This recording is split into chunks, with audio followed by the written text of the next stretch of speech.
Welcome to Penrose Learning, where we make understanding easy. In this video, I will explain how to get your Chocobo.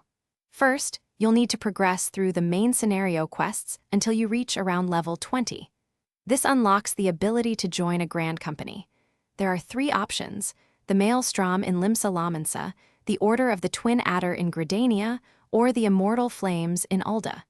Choose the one that best suits your playstyle or preferred city. Joining a grand company is a crucial first step on your path to riding your very own feathered friend. Once you've officially joined a grand company, head over to your grand company headquarters. Locate the personnel officer there. They are the one who will offer you the pivotal quest, My Little Chocobo. This quest is specifically designed to guide you through the process of acquiring your very own personal mount.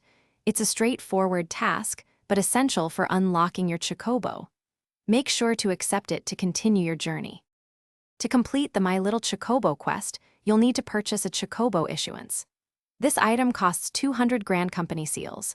You can earn seals by completing Fate, Grand Company leaves, or turning in supply and provisioning missions.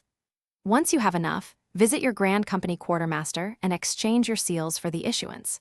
Then, simply use the item from your inventory, and your loyal Chocobo will appear, ready to be named and ridden.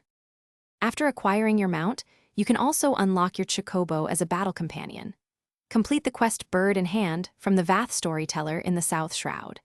This allows you to summon your Chocobo to fight alongside you using Jysal Greens.